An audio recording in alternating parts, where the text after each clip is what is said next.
Pronto, gente, agora é o nosso segundo vídeo. Vamos lá. Da aula 10 ainda. Então agora vamos falar de dois fatores, desses dois setores, famílias e empresas, só que agora a gente vai falar de um processo, um fluxo circular da renda com formação de capital. A gente falou sem formação.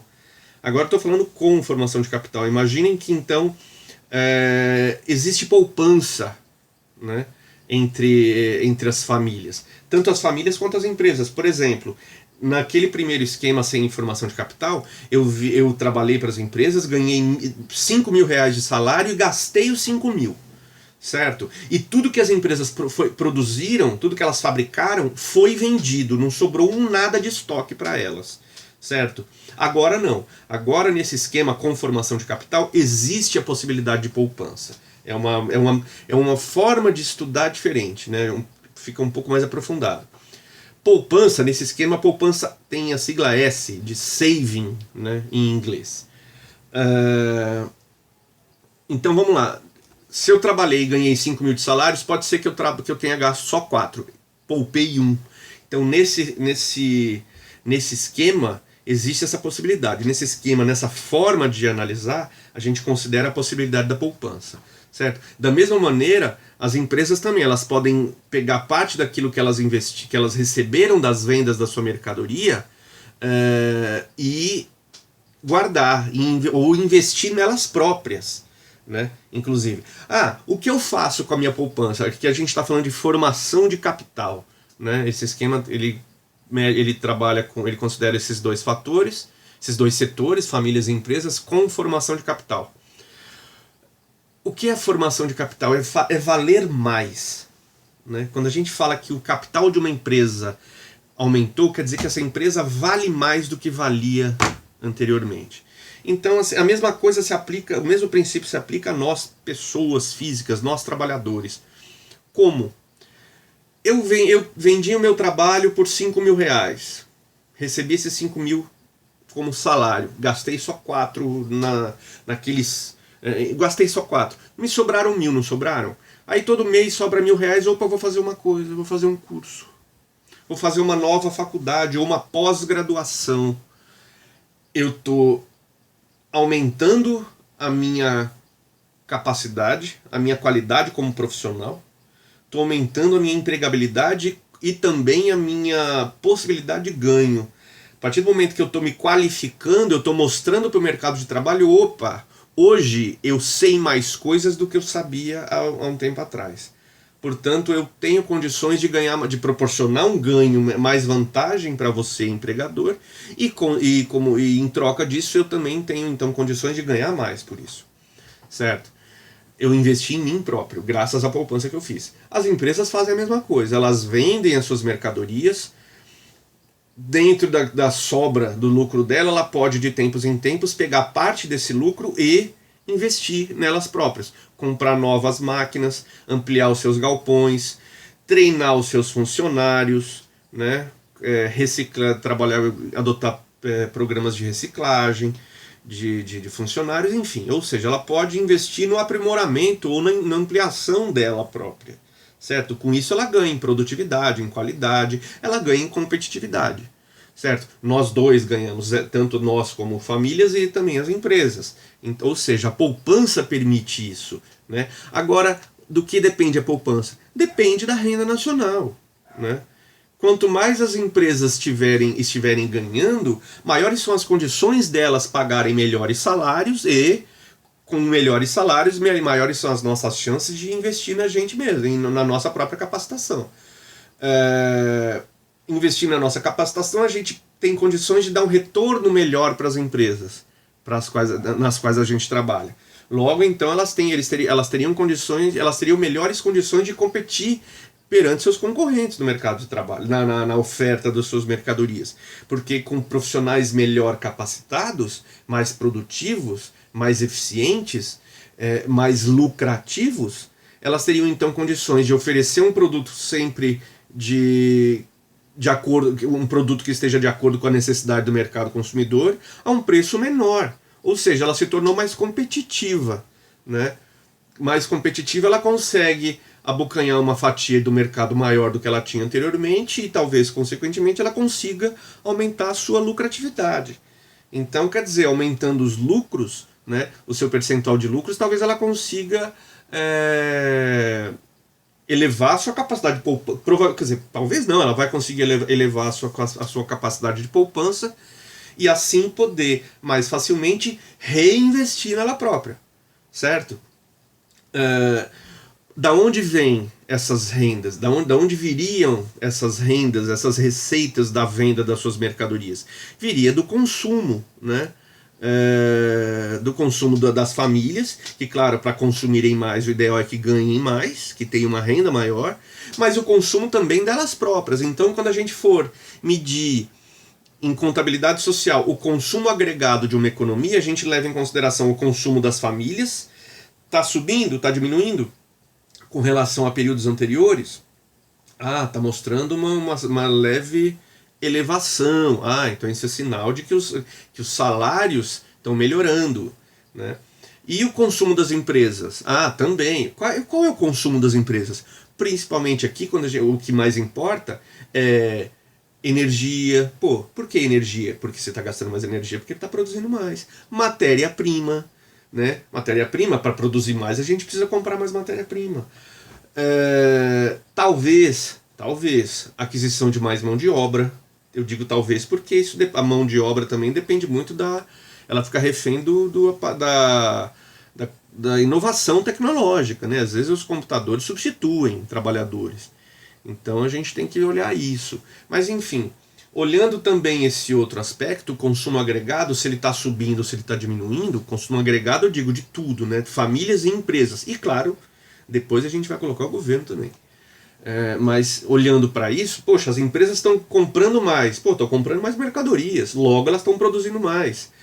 Em consequência, elas estão, vamos dizer que consequentemente, graças à expansão das suas atividades, elas estão conseguindo pagar melhores salários. O resultado de melhores salários é um nível maior de consumo por parte das pessoas, né?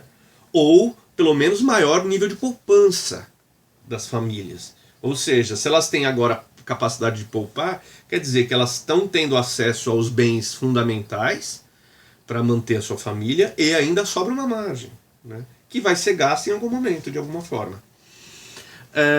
O investimento, né? Esse dinheiro, como eu falei, esse dinheiro que sobra, essa poupança, ela é investida, né? Você pode investir na sua própria capacitação como pessoa física, como um trabalhador. Eu vou fazer um curso de inglês, vou fazer um curso de informática, ou uma pós-graduação, ou uma nova faculdade, para ampliar minha empregabilidade. Enfim, estou investindo em mim próprio como pessoa. As empresas podem fazer a mesma coisa na sua própria estrutura produtiva, né?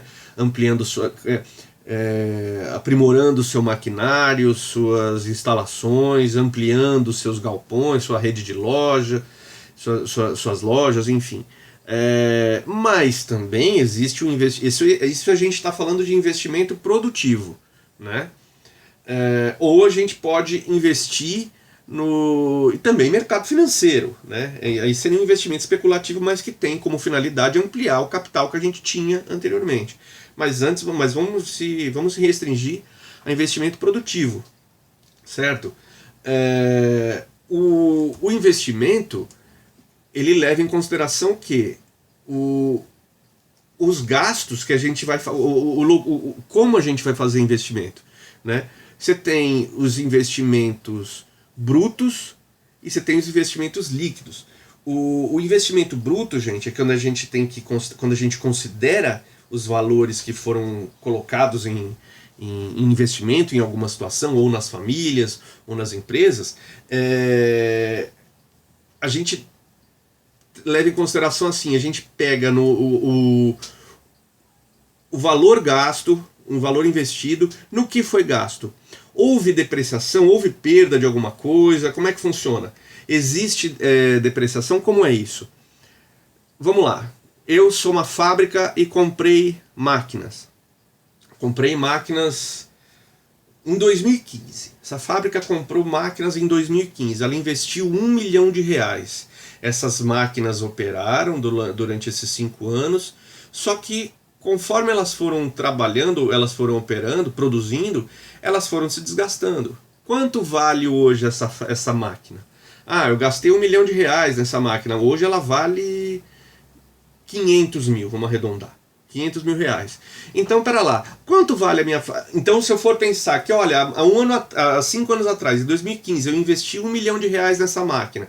Então, a minha empresa, quanto valia a minha empresa naquela época lá? Valia aquele R$1 milhão e mais o resto do patrimônio. Então, vamos dizer que eu tivesse um patrimônio de mais R$1 milhão, a minha empresa teria como valor, naquele momento, valor patrimonial de 2 milhões. O 1 milhão que já tinha e mais 1 milhão que eu coloquei lá dentro. Né, que eu consegui um sócio novo que veio e botou 1 milhão ali na compra de uma máquina. Então minha empresa passou a valer 2 milhões de valor patrimonial. E hoje, quanto essa empresa valeria? Ah, foi feita nova aquisição? Não. Mais algum aporte de capital? Não. Então tá, vamos ver o quanto você tinha de patrimônio e quanto ele vale hoje. E aquela máquina também hoje, só que aquela máquina ela depreciou, ela foi ficando velha. Então o investimento bruto lá de trás era de 1 milhão na máquina, né? O patrimônio total, o patrimônio líquido, o patrimônio da empresa era de 2, somando tudo, mas só a máquina valia 1 milhão. Era o patrimônio bruto, era o investimento bruto.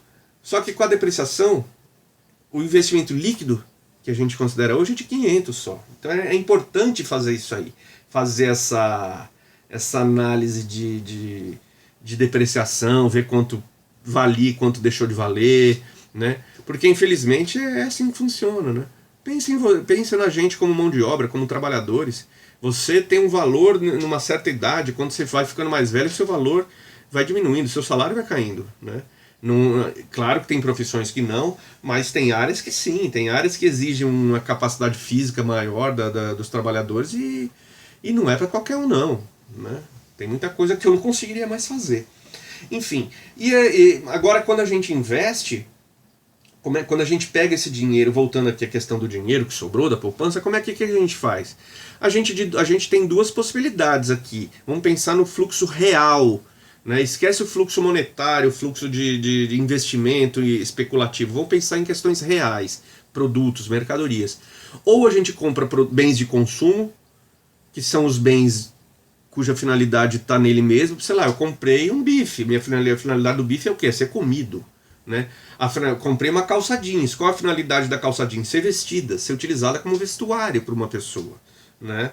O bife é utilizado como alimento, outro como vestuário, um carro serve como transporte, né? Comprei um plano de saúde, eu estou consumindo, eu estou utilizando o plano de saúde, né? A finalidade dele é essa. Comprei enfim, né? Compramos máscaras agora, né? Para sair nas ruas, né? A finalidade dela é essa, tipo, é proteger a sua saúde contra o coronavírus, é um exemplo. Então esses são os bens de consumo, mas também tem os bens de investimento, ou a gente pode chamar a gente chama mais em economia de bens de capital. Por quê? Porque são os bens que a gente adquire que formam capital, que se transformam em mais capital. Por exemplo, poxa, uma empresa vai lá e compra uma máquina, ela aumentou o capital dela, certo? Ela passa a valer mais. É uma máquina nova que veio fazer parte da empresa. A mesma coisa a gente, né? Eu investi num curso para mim. Opa, eu como profissional estou valendo mais, né? O meu valor é maior, certo?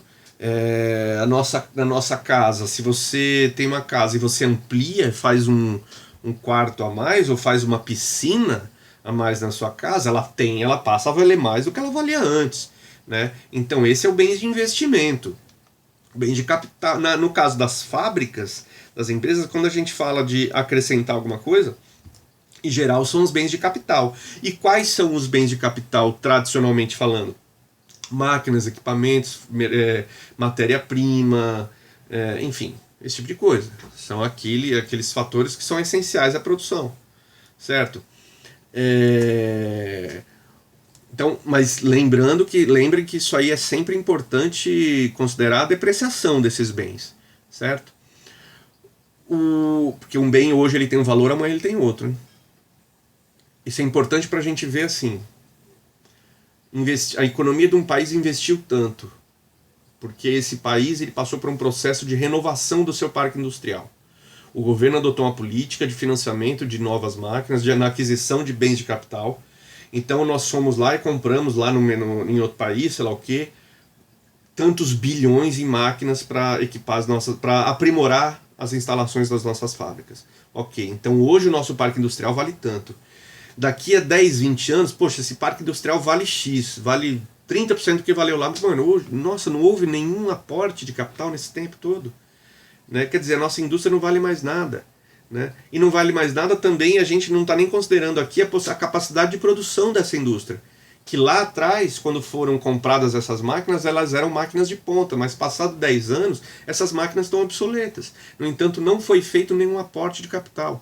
Ou seja, elas valem menos porque depreciaram, mas sem falar ainda da capacidade baixa que elas têm de produzir aquela mercadoria se comparadas com máquinas mais modernas, que foram inventadas de lá para cá.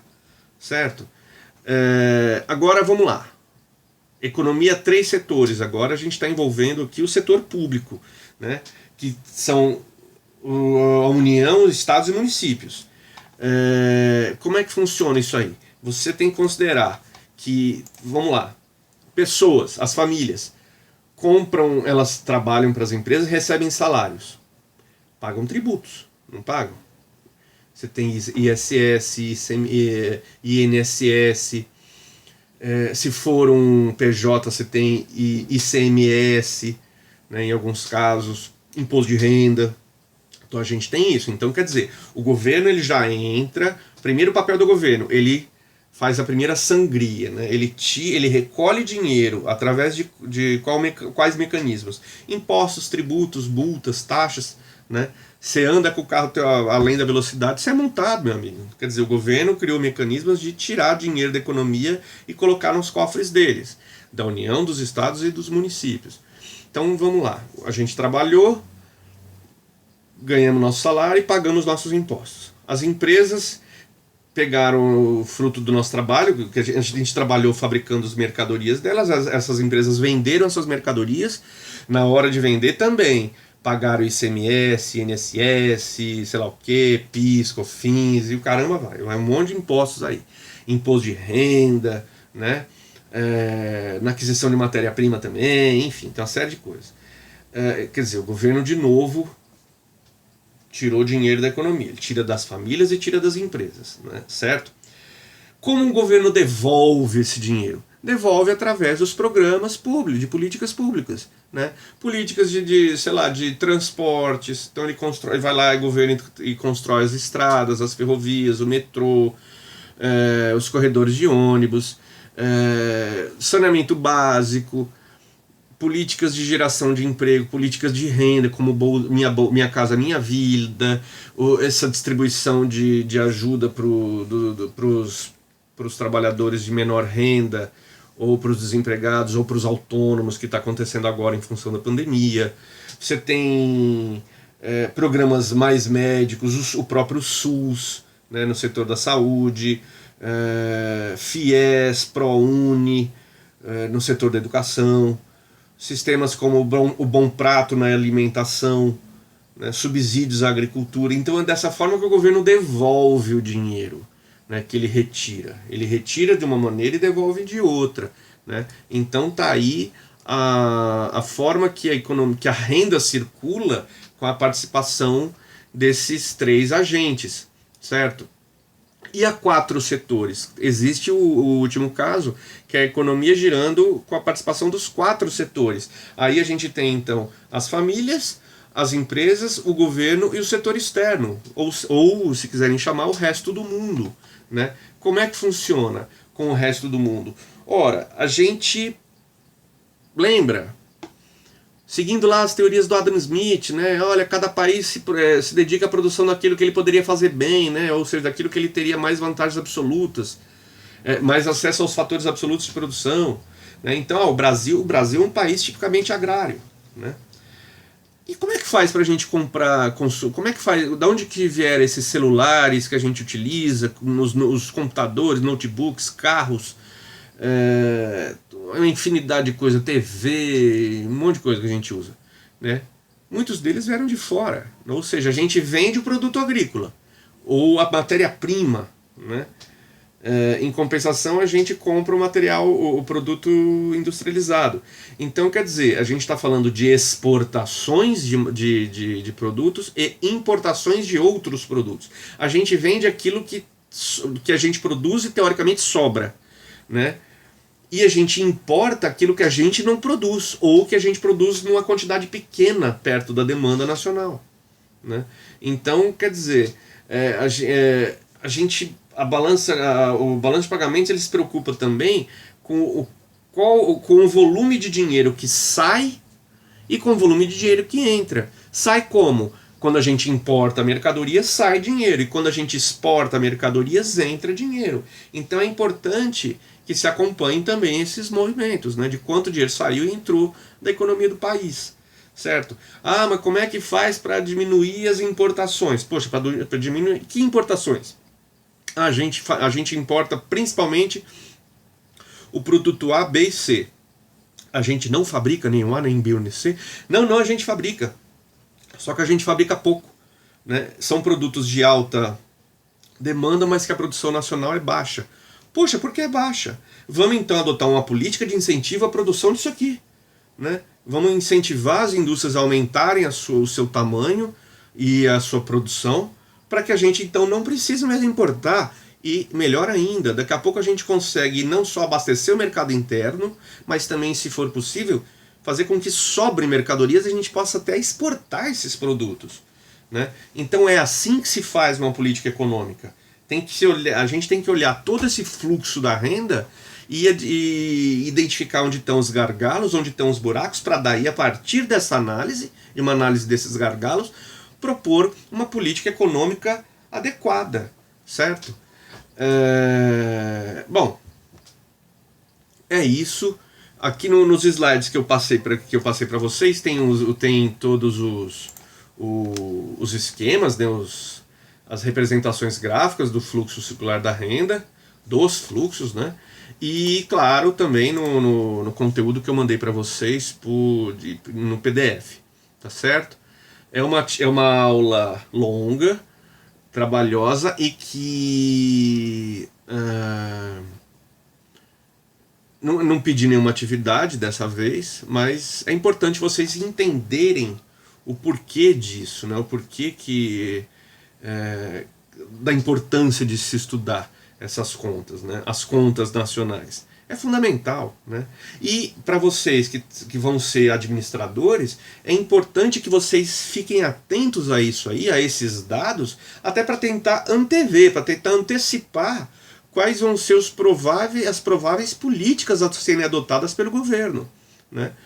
Ou ficarem de olho nessas políticas do governo. Opa, o governo vai adotar uma política de incentivo à produção do produto A, B e C. Poxa, eu produzo o A, né? Coincidentemente é justamente aquilo que eu produzo. Então eu vou me aproveitar dessa política de incentivo do governo. O que eu posso fazer? Como é que eu faço? Ou então assim, o meu cliente, o cliente do produto o consumidor do produto que eu vendo é o produtor do produto A. Opa, o governo vai incentivar a produção desse produto, é o meu cliente que vai se beneficiar disso aí? Tô feito, né? Ou seja, eu, diretor da empresa, mando minha área comercial, meu amigo, é lá que você vai focar.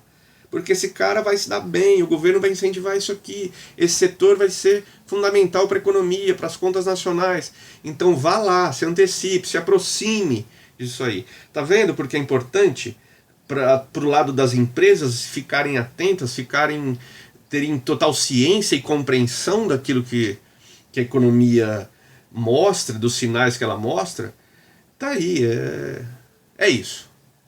Tomara que vocês tenham entendido. Boa semana para vocês, a gente se fala. Se cuidem.